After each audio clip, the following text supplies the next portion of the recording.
ನಮಸ್ಕಾರ ಗೆಳೆಯರೇ, ಈಗ ತಾನೇ ಬಂದಂತ ಸುದ್ದಿ. ರಾಜ್ಯದ ಗೃಹಲಕ್ಷ್ಮಿಯರಿಗೆ ಭರ್ಜರಿ ಸಿಹಿ ಸುದ್ದಿ ಬಂದಿದೆ ಗೆಳೆಯರೇ. ಹೌದು ಗೆಳೆಯರೇ, ಮಾರ್ಚ್ ಮತ್ತು ಏಪ್ರಿಲ್ ತಿಂಗಳ ಹಣ ಬಿಡುಗಡೆ ಬಗ್ಗೆ ಬಿಗ್ ಅಪ್ಡೇಟ್ ಹಾಗೂ ಬಿಪಿಎಲ್ ಕಾರ್ಡ್ ಹೊಂದಿದವರಿಗೆ ಸಿಹಿ ಸುದ್ದಿ. ಅನ್ನಭಾಗ್ಯ ಯೋಜನೆಯಲ್ಲಿ ಮಹತ್ವದ ನಿರ್ಧಾರ ಮತ್ತು ಮುಂದಿನ ತಿಂಗಳಲ್ಲಿ ಪಡಿತರಿಗೆ ಇಂದಿರಾ ಕಿಟ್ ವಿತರಣೆ ಬಗ್ಗೆ ಬಿಗ್ ಅಪ್ಡೇಟ್ ಗೆಳೆಯರೆ. ಕೇಂದ್ರ ಸರ್ಕಾರದಿಂದ ರೈತರಿಗೆ ಭರ್ಜರಿ ಗಿಫ್ಟ್. ಹೌದು ಗೆಳೆಯರೆ, ಭತ್ತದ ಕನಿಷ್ಠ ಬೆಂಬಲ ಬೆಲೆ ರೂಪಾಯಿಗಳು 2441ಕ್ಕೆ ಏರಿಕೆ ಎಂಬ ಮಾಹಿತಿ ಮತ್ತು ರಾಜ್ಯದ ಜನತೆಗೆ ಮತ್ತೊಂದು ಬಿಗ್ ಶಾಕ್. ಹೌದು ಗೆಳೆಯರೆ, ರಾಜ್ಯದ ಜನತೆಗೆ ಸಿಲಿಂಡರ್ ಜೊತೆಗೆ ಒಂದು ಬಿಗ್ ಶಾಕ್ ಏನೆಂದರೆ ಗಗನಕ್ಕೆ ಏರಿದಂತ ತರಕಾರಿ ಬೆಲೆ, ಗ್ರಾಹಕರು ಕಂಗಾಲ್. ಹೌದು ಗೆಳೆಯರೆ, ಈ ಎಲ್ಲ ಮಾಹಿತಿಗಳ ವಿವರ ತಿಳಿಯಬೇಕಾದ್ರೆ ದಯವಿಟ್ಟು ತಾವು ಸ್ಕಿಪ್ ಮಾಡದೆ ಈ ವಿಡಿಯೋವನ್ನು ಪೂರ್ತಿಯಾಗಿ ನೋಡಿ. ವೀಕ್ಷಕರೇ, ರಾಜ್ಯ ಸರ್ಕಾರದ 5 ಪಂಚ ಗ್ಯಾರಂಟಿ ಯೋಜನೆಗಳಲ್ಲಿ ಒಂದಾದಂತಹ ಗೃಹಲಕ್ಷ್ಮಿ ಯೋಜನೆಯ ಫಲಾನುಭವಿಗಳಿಗೆ ಮಹಿಳಾ ಮತ್ತು ಮಕ್ಕಳ ಅಭಿವೃದ್ಧಿ ಇಲಾಖೆ ಸಚಿವರಾದಂತಹ ಲಕ್ಷ್ಮೀ ಹೆಬ್ಬಾಳ್ಕರ್ ಮೇಡಮ್ ಅವರು ಭರ್ಜರಿ ಸಿಹಿ ಸುದ್ದಿಯೊಂದನ್ನು ನೀಡಿದ್ದಾರೆ. ಹೌದು ಗೆಳೆಯರೆ, ಕಳೆದ ಕೆಲವು ದಿನಗಳಿಂದ ಅಥವಾ ಗೃಹಲಕ್ಷ್ಮಿ ಯೋಜನೆಯ ಹಣವು ಯಾವಾಗ ಬರಲಿದೆ ಎಂದು ಕಾಯುತ್ತಿದ್ದಂತ ಕೋಟ್ಯಾಂತರ ಮಹಿಳೆಯರಿಗೆ ಪ್ರಶ್ನೆ ಇದೀಗ ಅಧಿಕೃತವಾಗಿ ಉತ್ತರ ಸಿಕ್ಕಿದೆ. ಮಾರ್ಚ್ ತಿಂಗಳ ಮತ್ತು ಗೃಹಲಕ್ಷ್ಮಿ ಯೋಜನೆ ಹಣ ಇನ್ನು ಕೇವಲ 4 ಅಥವಾ 5 ದಿನಗಳಲ್ಲಿ ಮತ್ತು ಏಪ್ರಿಲ್ ತಿಂಗಳ ಕಂತಿನ ಹಣವು ಕೂಡ 8 ಅಥವಾ 10ನೇ ದಿನಗಳಲ್ಲಿ ರಾಜ್ಯದ ಮಹಿಳೆಯರಿಗೆ ಬ್ಯಾಂಕ್ ಖಾತೆಗಳಿಗೆ ಜಮಾ ಆಗಲಿದೆ ಎಂದು ಲಕ್ಷ್ಮೀ ಹೆಬ್ಬಾಳ್ಕರ್ ಮೇಡಮ್ ಅವರು ಹೇಳಿದ್ದಾರೆ. ಬೆಳಗಾವಿ ತಾಲೂಕಿನ ಬಾಗನೂರು ಗ್ರಾಮದಲ್ಲಿ ಆಯೋಜಿಸಲಾದಂತಹ ಶ್ರೀ ಮಹಾಲಕ್ಷ್ಮಿ ದೇವಿಯ ಜಾತ್ರೆಯ ಮಹೋತ್ಸವದಲ್ಲಿ ಭಾಗವಹಿಸಿ ಮಾತನಾಡಿದಂತ ಅವರು, ರಾಜ್ಯದ ಮಹಿಳೆಯರ ಆರ್ಥಿಕ ಸಬಲೀಕರಣಕ್ಕಾಗಿ ನಮ್ಮ ಸರ್ಕಾರವು ಸದಾ ಬದ್ಧವಾಗಿದೆ ಎಂದು ಹೇಳಿದ್ದಾರೆ. ಯಾವುದೇ ಕಾರಣಕ್ಕೂ ಗೃಹಲಕ್ಷ್ಮಿ ಯೋಜನೆ ಹಣವು ನಿಲ್ಲುವುದಿಲ್ಲ ಮತ್ತು ಮಾರ್ಚ್ ತಿಂಗಳ ಹಣವು 4 ಅಥವಾ 5 ದಿನಗಳ ಒಳಗಡೆ ಫಲಾನುಭವಿಗಳ ಖಾತೆಗೆ ಜಮಾ ಆಗಲಿದೆ ಎಂದು ಹೇಳಿದ್ದಾರೆ ಮತ್ತು ಮುಂದಿನ ಹಣವು 8 ಅಥವಾ 10 ದಿನಗಳ ಒಳಗಡೆ ಏಪ್ರಿಲ್ ತಿಂಗಳದ ಮೊತ್ತವು ಕೂಡ ಜಮಾ ಆಗಲಿದೆ ಎಂದು ಕೂಡ ವಿವರಿಸಿದ್ದಾರೆ. ಮತ್ತು ಗೃಹಲಕ್ಷ್ಮಿ ಯೋಜನೆಯು ಸರ್ಕಾರದ ಪ್ರಮುಖ ಪಂಚ ಗ್ಯಾರಂಟಿ ಯೋಜನೆಗಳಲ್ಲಿ ಒಂದಾಗಿದ್ದು, ಇದು ಮನೆ ಯಜಮಾನಿ ಖಾತೆಗೆ ಪ್ರತಿ ತಿಂಗಳು 2,000 ರೂಪಾಯಿಗೆ ಆರ್ಥಿಕ ನೆರವು ನೀಡುತ್ತಿದೆ. ಹಣಕಾಸು ವರ್ಷಾದ್ಯಂತ ಕಾರಣಗಳಿಂದಾಗಿ ಮಾರ್ಚ್ ಮತ್ತು ಏಪ್ರಿಲ್ ತಿಂಗಳದ ಕಂತುಗಳು ವಿಳಂಬವಾಗಿದೆ ಎಂದು ಹೇಳಿದ್ದಾರೆ. ಇದರಿಂದ ವಿರೋಧ ಪಕ್ಷ ಟೀಕೆಗೆ ಒಂದು ಕಾರಣವಾಗಿತ್ತು ಎಂದು ಕೂಡ ಹೇಳಿದ್ದಾರೆ. ಫಲಾನುಭವಿಗಳು ಕೊಂಚ ಆತಂಕ ಮೂಡಿಸಿತ್ತು. ಇದೀಗ ಸಚಿವೆ ಲಕ್ಷ್ಮೀ ಹೆಬ್ಬಾಳ್ಕರ್ ಮೇಡಮ್ ಅವರು ನಿಖರವಾದ ದಿನಾಂಕಗಳನ್ನು ಘೋಷಿಸುವ ಮೂಲಕ ಎಲ್ಲ ಊಹಾಪೋಹಗಳಿಗೆ ತೆರೆ ಎಳೆದಿದ್ದಾರೆ ಎಂದು ಕೂಡ ಹೇಳಬಹುದಾಗಿದೆ. ವೀಕ್ಷಕರೇ, ಮತ್ತೊಂದು ಗುಡ್ ನ್ಯೂಸ್ ಏನೆಂದರೆ ಪಡಿತರ ಚೀಟಿ ಪ್ರಮುಖ ದಾಖಲೆಗಳಲ್ಲಿ ಒಂದಾಗಿದೆ. ಹೌದು ಗೆಳೆಯರೆ, ಅದರಲ್ಲೂ ಬಿಪಿಎಲ್ ರೇಷನ್ ಕಾರ್ಡ್ ಹೊಂದಿದವರಿಗಂತೂ ಸರ್ಕಾರ ಹೆಚ್ಚು ಸೌಲಭ್ಯಗಳನ್ನು ನೀಡಲಾಗುತ್ತಿದ್ದು, ಇದೀಗ ಈ ಕಾರ್ಡ್ದಾರರಿಗೆ ಮತ್ತೆ ಆಹಾರ ಇಲಾಖೆಯು ಬಿಗ್ ಗುಡ್ ನ್ಯೂಸ್ ಒಂದನ್ನು ನೀಡಿದೆ. ಹೌದು ಗೆಳೆಯರೆ, ಅದೇನೆಂದು ತಿಳಿದುಕೊಳ್ಳೋಣ. ಬಿಪಿಎಲ್ ಕಾರ್ಡ್ ಹೊಂದಿದವರಿಗೆ ಸದ್ಯ ಪ್ರತಿ ವ್ಯಕ್ತಿಗೆ ರಾಜ್ಯ ಮತ್ತು ಕೇಂದ್ರದ ಸೇರಿದಂತ ಒಟ್ಟು 10 ಕೆಜಿ ಅಕ್ಕಿ ವಿತರಿಸಲಾಗುತ್ತಿದೆ ಮತ್ತು ಈ ತಿಂಗಳಲ್ಲಿಯೇ ಗ್ರಾಹಕರಿಗೆ 2 ಕೆಜಿ ರಾಗಿ ನೀಡಲು ಆಹಾರ ಮತ್ತು ನಾಗರಿಕ ಸರಬರಾಜು ಮತ್ತು ಗ್ರಾಹಕರ ವ್ಯವಹಾರ ಇಲಾಖೆ ನಿರ್ಧರಿಸಿದೆ. ಬಿಪಿಎಲ್ ಕಾರ್ಡ್ ಹೊಂದಿದಂತವರಿಗೆ ರಾಗಿ ಭಾಗ್ಯ ಸಿಗಲಿದೆ. ಹೌದು ಗೆಳೆಯರೆ, ಬಿಪಿಎಲ್ ಕಾರ್ಡ್ದಾರರಿಗೆ ಇನ್ನು ಮುಂದೆ ರಾಗಿ ನೀಡಲು ಅಪಾರದಂತ ಪ್ರಮಾಣ ರಾಗಿ ದಾಸ್ತಾನುಗಳಿಗೆ ಸರ್ಕಾರ ಮುಂದಾಗಿದೆ. ರಾಗಿ ಮಾರಾಟ ಮಾಡಲು ಮೇ 15ರವರೆಗೆ ನೋಂದಾಯಿತ ರೈತರಿಗೆ ಅವಕಾಶ ನೀಡಲಾಗಿದ್ದು, 6 ಲಕ್ಷ ಮೆಟ್ರಿಕ್ ಟನ್ಗಳಿಗೂ ಸಹ ಅಧಿಕ ರಾಗಿ ಸಂಗ್ರಹ ಗುರಿ ಹೊಂದಿದೆ ಎಂದು ಕೂಡ ವಿಜಯ್ ಕರ್ನಾಟಕ ವರದಿ ಮಾಡಿದೆ. ಕೇಂದ್ರದ ಅನುಮೋದನೆ ಪ್ರಕಾರ 10 ತಿಂಗಳಿಗೆ ವಿತರಣೆ ಮಾಡುವಷ್ಟು ರಾಗಿ ಜೋಳ ಖರೀದಿಸಿ ಸಂಗ್ರಹಿಸಲಾಗಿದೆ ಮತ್ತು ಈ ಸಂದರ್ಭದಲ್ಲಿ ಕೇಂದ್ರ ಸರ್ಕಾರದಿಂದ ಅನುಮೋದನೆ ಪಡೆದು ಫಲಾನುಭವಿಗಳಿಗೆ ರಾಗಿ ವಿತರಿಸಲು ಸರ್ಕಾರ ಮುಂದಾಗಿದೆ. 2 ಕೆಜಿ ರಾಗಿ ಅಥವಾ ಜೋಳ ವಿತರಣೆ ಮಾಡುವುದು. ಪಡಿತರ ಚೀಟಿ ಹೊಂದಿದವರಿಗೆ ಪ್ರದೇಶಕ್ಕೆ ಅನುಗುಣವಾಗಿ ಅಕ್ಕಿ ಜೊತೆಗೆ ರಾಗಿ ಹಾಗೂ ಜೋಳ ನೀಡಲಾಗುತ್ತದೆ. ರಾಜ್ಯದಲ್ಲಿ ಸುಮಾರು 8 ರಿಂದ 10 ಜಿಲ್ಲೆಗಳಲ್ಲಿ ಹೊರತುಪಡಿಸಿ ಮಾಸಿಕ 57,000 ಮೆಟ್ರಿಕ್ ಟನ್ ರಾಗಿ ಹಾಗೂ 8-9 ಮೆಟ್ರಿಕ್ ಟನ್ ಜೋಳವು ಬೇಕಾಗುತ್ತದೆ ಎಂದು ಆಹಾರ ಇಲಾಖೆಯು ಅಂದಾಜಿಸಲಾಗಿದೆ. ಮೇ ತಿಂಗಳಲ್ಲಿ ಅಕ್ಕಿ ಜೊತೆಗೆ ರಾಗಿ ಮತ್ತು ಹಳೆ ಮೈಸೂರು ಭಾಗದವರಿಗೆ 2 ಕೆಜಿ ರಾಗಿ ಹಾಗೂ ಹೈದರಾಬಾದ್ ಕರ್ನಾಟಕ ಮತ್ತು ಮುಂಬೈ ಕರ್ನಾಟಕ ಭಾಗದಲ್ಲಿರುವಂತಹ ಪಡಿತರದಾರರಿಗೆ 2 ಕೆಜಿ ಜೋಳ ನೀಡಲು ನಿರ್ಧರಿಸಲಾಗಿದ್ದು, ಈ ತಿಂಗಳಲ್ಲಿಯೇ ಇದು ಜಾರಿಗೆ ಬರಲಿದೆ ಎಂದು ಕೂಡ ಹೇಳಲಾಗಿದೆ.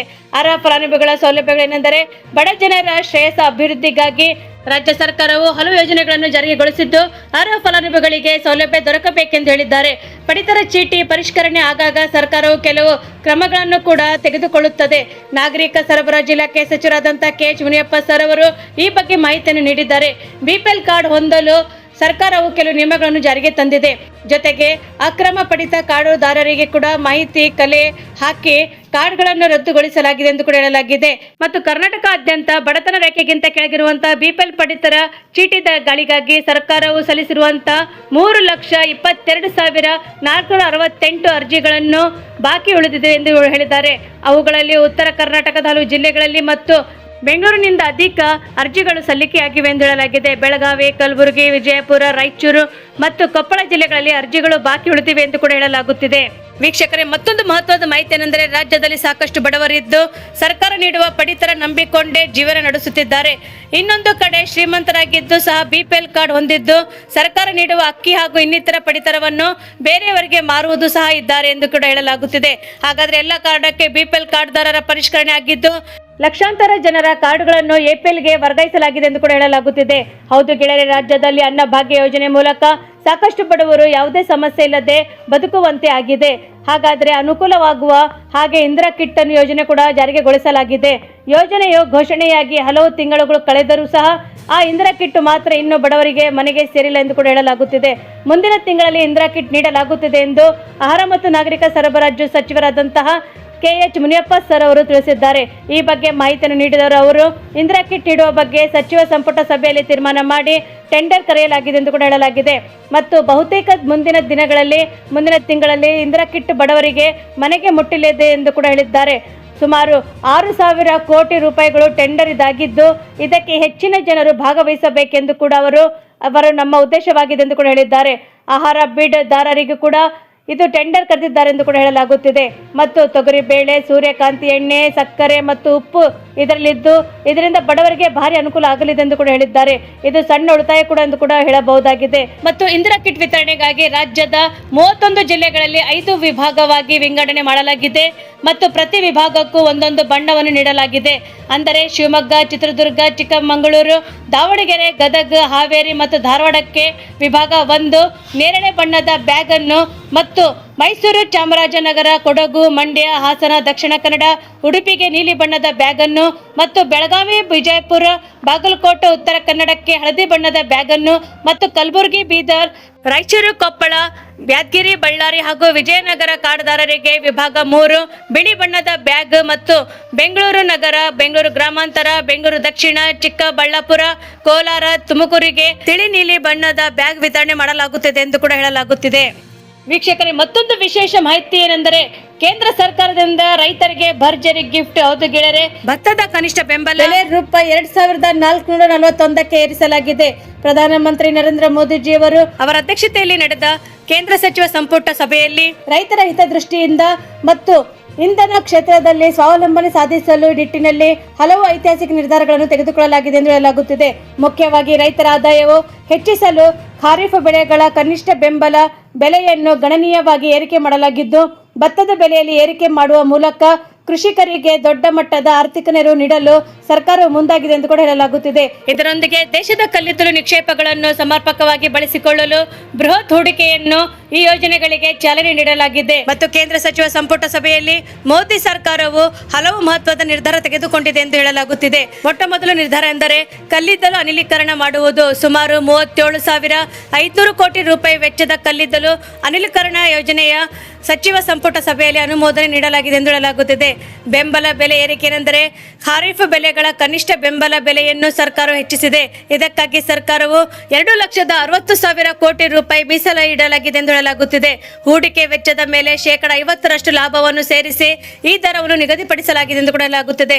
ಮತ್ತು ಭತ್ತದ ಮೇಲೆ ಬೆಲೆಯು ಕೂಡ ಭತ್ತದ ಕನಿಷ್ಠ ಬೆಂಬಲ ಬೆಲೆಯನ್ನು 2,441 ರೂಪಾಯಿಗೆ ನಿಗದಿಪಡಿಸಲಾಗಿದೆ.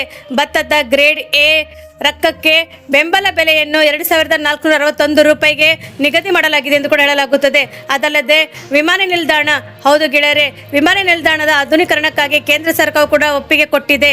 ಮತ್ತು ಇಂಧನ ಸ್ವಾವಲಂಬನೆಗಾಗಿ ಕಲ್ಲಿದ್ದಲು ಅನಿಲೀಕರಣದಿಂದಾಗಿ LNG ಆಮದು ಮಾಡಿಕೊಳ್ಳುವ ಹೊರೆ ಕಡಿಮೆ ಆಗಲಿದೆ ಎಂದು ಕೂಡ ಕೇಂದ್ರ ಸರ್ಕಾರವು ತಿಳಿಸಿದೆ.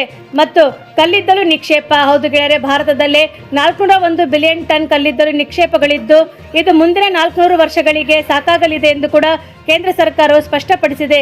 ಈ ಕ್ಷೇತ್ರದಲ್ಲಿ ಸುಮಾರು 3 ಲಕ್ಷ ಕೋಟಿ ರೂಪಾಯಿಗಳು ಹೂಡಿಕೆಯನ್ನು ಮಾಡಲಾಗಿದೆ, ನಿರೀಕ್ಷೆಯಲ್ಲಿ ಇಡಲಾಗಿದೆ ಎಂದು ಕೂಡ ಹೇಳಲಾಗುತ್ತಿದೆ. ವೀಕ್ಷಕರೇ, ಮತ್ತೊಂದು ಶಾಕಿಂಗ್ ನ್ಯೂಸ್ ಏನೆಂದರೆ ರಾಜ್ಯದ ಜನತೆಗೆ ಸಿಲಿಂಡರ್ ಜೊತೆಗೆ ಮತ್ತೊಂದು ಶಾಕ್. ಹೌದು ಗೆಳೆಯರೆ, ಗಗನಕ್ಕೇರಿದ ತರಕಾರಿ ಬೆಲೆ ಹಾಗೂ ಗ್ರಾಹಕರು ಕಂಗಾಲಾಗುತ್ತಿದ್ದಾರೆ. ಒಂದು ಕಡೆ ರಾಜ್ಯದ ಜನರು ಸಿಲಿಂಡರ್ ಸಿಗದೆ ಪರದಾಡುತ್ತಿದ್ದಾರೆ, ಮತ್ತೊಂದು ಕಡೆ ದಿನದಿಂದ ದಿನಕ್ಕೆ ಏರುತ್ತಿರುವಂತಹ ತರಕಾರಿ ಬೆಲೆ ಜನರಿಗೆ ಸಂಕಷ್ಟ ಇನ್ನಷ್ಟು ಹೆಚ್ಚು ಮಾಡಿದೆ ಎಂದು ಹೇಳಬಹುದು. ಕಳೆದ 15 ದಿನಗಳಿಂದ ಕೆಲವು ತರಕಾರಿಗಳ ಬೆಲೆ ಮೇಲೆ 2 ಪಟ್ಟು ಹೆಚ್ಚಳವಾಗಿದೆ ಎಂದು ಕೂಡ ಹೇಳಲಾಗಿದೆ. ಯಾಕಂದ್ರೆ ಬಿಸಿಲಿನ ತಾಪಕ್ಕೆ ತರಕಾರಿಗಳ ಹೂವು ಉದುರುತ್ತಿದ್ದು, ಇತ್ತೀಚೆಗೆ ಕೆಲವೆಡೆ ಸುರಿದ ಭಾರಿ ಮಳೆಯಿಂದಲೂ ಕೂಡ ಇಳುವರಿ ಕಡಿಮೆ ಆಗಿರುವುದು ಬೆಲೆ ಹೆಚ್ಚಳಕ್ಕೆ ಕಾರಣವಾಗಿದೆ ಎಂದು ಹೇಳಬಹುದು. ವಿವಾಹ, ಊರು ಹಬ್ಬ, ಜಾತ್ರೆ, ರಥೋತ್ಸವ ಹಿನ್ನೆಲೆ ತರಕಾರಿಗಳಿಗೆ ಬೇಡಿಕೆ ಹೆಚ್ಚಾಗಿದ್ದು ಪೂರೈಕೆಯ ಪ್ರಮಾಣ ಕಡಿಮೆ ಇರುವುದರಿಂದ ಇದು ಸಹ ಹೆಚ್ಚಳಕ್ಕೆ ಕಾರಣವಾಗಿದೆ ಎಂದು ಹೇಳಬಹುದಾಗಿದೆ. 10 ದಿನಗಳ ಹಿಂದೆ ಬೀನ್ಸ್ಗೆ 80 ರೂಪಾಯಿ ಕೆಜಿ ಇದ್ದಿದ್ದು ಈಗ 200 ರೂಪಾಯಿಗೆ ತಲುಪಿದೆ. ಬೀನ್ಸ್ಗೆ ಡಿಮ್ಯಾಂಡ್ ಹೆಚ್ಚಾಗಿರುವುದರಿಂದ ಬೆಲೆ ಅಧಿಕವಾಗಿದೆ ಎಂದು ಹೇಳಲಾಗಿದೆ. ವಾರದ ಹಿಂದೆ ಕೆಜಿಗೆ 30 ರೂಪಾಯಿ ಕ್ಯಾರೆಟ್ ಇದ್ದರೆ ಇದೀಗ 60 ರೂಪಾಯಿ ಆಗಿದೆ. 120 ಬಟಾಣಿ ಇದ್ದರೆ 360 ರೂಪಾಯಿ ಆಗಿದೆ. 120 ಡಬಲ್ ಬೀನ್ಸ್ ಇದ್ದರೆ ಅದು 260ಕ್ಕೆ ಮುಟ್ಟಿದೆ. ಮತ್ತು 30 ರೂಪಾಯಿ ಇದ್ದದ್ದು ಸೌತೆಕಾಯಿ ಇವತ್ತು 60 ರೂಪಾಯಿಗೆ ಬೆಲೆ ಏರಿಕೆ ಆಗಿದೆ ಎಂದು ಹೇಳಬಹುದು. ಮತ್ತು ಕೆಜಿಗೆ ಟೊಮ್ಯಾಟೊ 30 ರೂಪಾಯಿ ಇದ್ದಿದ್ದು ಈಗ 60 ರೂಪಾಯಿ ಆಗಿದೆ. ಮತ್ತು ಹಸಿಮೆಣಸಿನಕಾಯಿ 70 ರೂಪಾಯಿನಿಂದ 95 ರೂಪಾಯಿಗೆ ಮತ್ತು ಬೀಟ್ರೂಟ್ 45 ರೂಪಾಯಿಯಿಂದ 70 ರೂಪಾಯಿಗೆ ಏರಿಕೆಯಾಗಿದೆ ಎಂದು ಹೇಳಬಹುದು. ಮತ್ತು ಕ್ಯಾಪ್ಸಿಕಮ್ 65 ರೂಪಾಯಿಯಿಂದ 90 ರೂಪಾಯಿಗೆ, ಯೆಲ್ಲೋ ಕೋಸ್ 30 ರೂಪಾಯಿದಿಂದ 50ಕ್ಕೆ ಏರಿದೆ ಮತ್ತು ಹೂಕೋಸು 40 ರೂಪಾಯಿದಿಂದ 65 ರೂಪಾಯಿಗಳಿಗೆ ಹೆಚ್ಚಳವಾಗಿದೆ ಎಂದು ಹೇಳಲಾಗಿದೆ. ಇದರಿಂದ ಸಾಮಾನ್ಯ ಜನತೆಗೆ ಬಹಳ ಸಂಕಷ್ಟವೂ ಆಗುತ್ತಿದೆ ಎಂದು ಕೂಡ ಹೇಳಲಾಗುತ್ತಿದೆ. ಗೆಳೆಯರೆ, ತಾವು ನಮ್ಮ ಚಾನೆಲ್ಗೆ ಮೊದಲು ಬಾರಿ ಭೇಟಿ ನೀಡ್ತಾ ಇದ್ರೆ ದಯವಿಟ್ಟು ಸಬ್ಸ್ಕ್ರೈಬ್ ಮಾಡಿ, ಪಕ್ಕದಲ್ಲಿರುವಂತಹ ಬೆಲ್ ಅನ್ನು ಒತ್ತಿ ಹಾಗೂ ಲೈಕ್ ಮಾಡಿ. ಈ ನಮ್ಮ ವಿಡಿಯೋ ಇಷ್ಟವಾದಲ್ಲಿ ದಯವಿಟ್ಟು ಕಮೆಂಟ್ ಬಾಕ್ಸ್ ಅಲ್ಲಿ ತಮ್ಮ ಸಲಹೆ ಸೂಚನೆಗಳನ್ನು ತಿಳಿಸಿ. ಯಾಕೆಂದ್ರೆ ಮುಂದಿನ ಒಂದು ವಿಶೇಷ ಮಾಹಿತಿಗಳನ್ನು ಅಪ್ಡೇಟ್ ಮಾಡಲಿಕ್ಕೆ ನಮಗೆ ಅನುಕೂಲವಾಗುತ್ತದೆ. ಈ ನಮ್ಮ ವಿಡಿಯೋವನ್ನು ತಾವು ಪೂರ್ತಿಯಾಗಿ ನೋಡಿದ್ದಕ್ಕೆ ತಮಗೆ ಧನ್ಯವಾದಗಳು.